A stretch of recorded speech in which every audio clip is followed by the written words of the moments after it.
ആത്മഹത്യ ചെയ്ത ഒരാളുടെ മകനും ഭാര്യയും മകനും കുടുംബാംഗങ്ങളും വരും. എനിക്ക് പരിചയമുള്ള ഒരാളും ഉണ്ടായിരുന്നു ആ കൂട്ടത്തിൽ, കാസർഗോഡുള്ള. അദ്ദേഹം കൂടി വന്നിട്ടാണ് സംസാരിച്ചത്. വളരെ വിശദമായി ഇരുന്ന് ഏകദേശം അരമണിക്കൂറോളം ഇരുന്ന് അവരുടെ മുമ്പിലിരുന്ന് തന്നെ ഞാൻ വായിച്ചു. എനിക്കും നിങ്ങൾ ആ കത്ത് വായിച്ചു നോക്കി, നിങ്ങൾക്ക് മനസ്സിലാകാത്ത ഭാഗമുണ്ടാവും. പിന്നെ കോപ്പി ടു വി.ഡി. സതീശൻ എന്ന് എഴുതിയേക്കണത് അദ്ദേഹം അല്ല എഴുതിയേക്കണത്, വേറൊരു മഷിയിലാണ് എഴുതിയേക്കണത്. അദ്ദേഹം എഴുതിയേക്കണ മഷി ആ കത്തിലല്ല. അന്ന് ഞാൻ ചോദിച്ചില്ല, അത് പിന്നീട് ആരെങ്കിലും എഴുതി ചേർത്താവാം, അല്ലെ അദ്ദേഹം തന്നെ എഴുതിയാവാം, എനിക്ക് കുഴപ്പമില്ല. KPCC പ്രസിഡന്റിന് കൊടുക്കുന്ന ഒരു കത്തിൻ്റെ കോപ്പി എൻ്റെ കയ്യിൽ കിട്ടുമ്പോൾ ഞാനത് വായിച്ച് എനിക്കെന്താ അതിൻ്റെ അകത്ത് പ്രശ്നം, എനിക്ക് എന്താണ് അവിടെ സംഭവിച്ചതെന്ന് അറിയില്ല. അപ്പോൾ അത് അവരുടെ ഒരു വേർഷൻ ഞാൻ മനസ്സിലാക്കാൻ വേണ്ടി ശ്രമിച്ചു. ഇതിൻ്റെ ഇടയിൽ ഒരു വാചകം ക്ലാരിറ്റി ചില ഭാഗത്ത് ഇല്ലയെന്ന് ഞാൻ പറഞ്ഞു. അത് ആര് വായിച്ചു നോക്കിയാലും ആ കത്ത് നിങ്ങളെല്ലാവരും വായിച്ചു കാണുമല്ലോ. ആ കത്ത് ചില ഏരിയ നിങ്ങൾക്ക് മനസ്സിലാവില്ല. അത് ഞാൻ എന്താണത് ഉദ്ദേശിച്ചത്, അദ്ദേഹം ഉദ്ദേശിച്ചതെന്ന് നിങ്ങൾക്ക് മനസ്സിലായെന്ന് ചോദിച്ചു. അതാണ് ചില ഭാഗത്ത് ക്ലാരിറ്റി ഇല്ലയെന്ന് ഞാൻ പറഞ്ഞെന്ന് പറഞ്ഞു. അത് ഞാൻ മോശമായിട്ടൊന്നും അവരോടൊരു വാക്കുപോലും പറഞ്ഞിട്ടില്ല. അതിങ്ങനെ ചോദിക്കുകയാണേ, ഈ കത്ത് കിട്ടിയിട്ടില്ല എന്ന് പ്രതിപക്ഷ നേതാവ് പറഞ്ഞു, നിങ്ങൾക്ക് എന്താ അഭിപ്രായം? സ്വാഭാവികമായിട്ട് അവർ പ്രകോപിതരാവില്ലേ? എൻ്റെ കയ്യിൽ കൊണ്ടുവന്ന കത്ത് ഞാൻ കിട്ടിയില്ല എന്ന് പറഞ്ഞു എന്ന് ചോദിക്കുകയാണ് ഒരു മാധ്യമ പ്രവർത്തകൻ. അല്ലല്ല എൻ്റെ കയ്യിൽ 2 ദിവസം മുമ്പാണ്. എന്നിട്ട് ഞാൻ പറയുന്ന കേക്ക്, അത് ഞാൻ പറഞ്ഞില്ല. അല്ലല്ല കേക്ക്, എൻ്റെ കയ്യിൽ 2 ദിവസം മുമ്പ് കത്ത് കിട്ടി, ഞാൻ കത്ത് കിട്ടിയിട്ടില്ല എന്ന് ഒരു സ്ഥലത്തും പറഞ്ഞില്ല. എന്നിട്ടൊരു മാധ്യമ പ്രവർത്തകൻ അവരോട് ചോദിക്കുകയാണ്, ഈ കത്ത് കിട്ടിയില്ല എന്ന് പ്രതിപക്ഷ നേതാവ് പറഞ്ഞു. എന്തിനാ ഇങ്ങനെ മാധ്യമപ്രവർത്തനം നടത്തുന്നത്?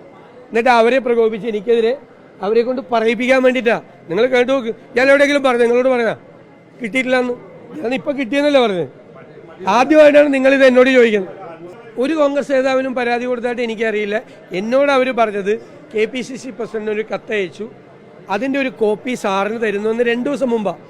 എന്നിട്ട് പറഞ്ഞു 10 ദിവസം ഞങ്ങൾ വെയിറ്റ് ചെയ്യുക, സാർ എല്ലാവരോടും സംസാരിക്കുക. എല്ലാവരോടും സംസാരിച്ചുകൊണ്ടിരിക്കുക. 2 ദിവസത്തിന് മുമ്പ് കത്ത് അവർ തന്നെ പുറത്തു വിട്ട് ഞാൻ എന്ത് ചെയ്യാൻ പറ്റും? ഞങ്ങൾക്കൊരു തീരുമാനം എടുക്കണ്ടേ? ഞാൻ ചോദിക്കട്ടെ, അന്വേഷിക്കാതെ തീരുമാനം എടുക്കാൻ പറ്റുമോ? ഇവർ കൊണ്ടുവന്ന കത്ത് ശരിയായ കത്താണോ? ഇങ്ങനെ ഒരു സംഭവം നടന്നിട്ടുണ്ടോ എന്നൊക്കെ ഞങ്ങൾ അന്വേഷിക്കണ്ടേ? ഞങ്ങൾ അന്വേഷിച്ചൊരു തീരുമാനം പറഞ്ഞില്ലല്ലോ. ഞങ്ങൾ ഈ കത്തിനെ തള്ളി പറഞ്ഞില്ല, ഇത് ഒന്നും പറഞ്ഞില്ലല്ലോ. ഞങ്ങളൊരു തീരുമാനം എടുക്കണ്ടേ? അവർ ഇന്നലെ പുറത്തു വിട്ടു. 2 ദിവസം മുമ്പ് തന്ന കഥ KPCC പ്രസിഡന്റ് തിരുവനന്തപുരത്തേക്ക് വന്നില്ല. എനിക്ക് ഏകപക്ഷീയമായിട്ട് സംഘടനാപരമായ കാര്യത്തിൽ തീരുമാനമെടുക്കാൻ പറ്റുമോ?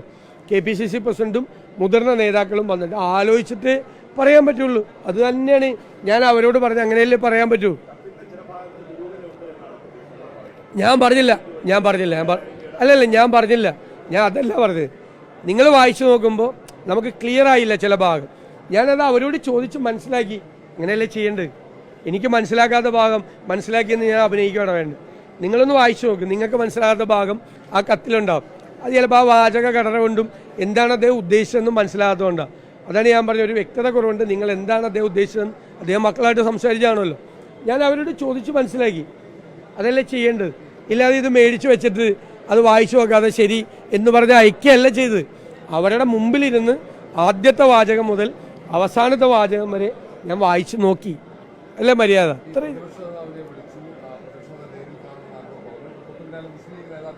ആ കാര്യത്തിൽ ഞാൻ ആദ്യം മറുപടി പറഞ്ഞാണല്ലോ, പിന്നെ അത് തന്നെ ചോദിച്ചുകൊണ്ടിരിക്കുന്നതിന് എന്താ അർത്ഥമുള്ളത്? ഞാൻ വളരെ ക്ലിയറായിട്ടൊരു കാര്യം മറുപടി പറഞ്ഞു. അതാണ് മറുപടി. നിങ്ങൾ രണ്ടാമതും മൂന്നാമതും ചോദിച്ചാൽ ഞാൻ ആദ്യം പറഞ്ഞു മാറ്റി പറയോ? എന്തിനാണ് നിങ്ങൾ അങ്ങനെ ചോദിക്കുന്നത്? ഞാൻ നിന്ന് തരുന്നതുകൊണ്ടല്ലേ. നിങ്ങൾ മുഖ്യമന്ത്രിയോട് ഇങ്ങനെ ചോദിക്കില്ലല്ലോ. ഞാൻ നിന്ന് തരുന്നതുകൊണ്ടല്ലേ ഒരേ ചോദ്യം അങ്ങ് 3ാമത്തെ പ്രാവശ്യമാണ് എന്നോട് ചോദിച്ചു.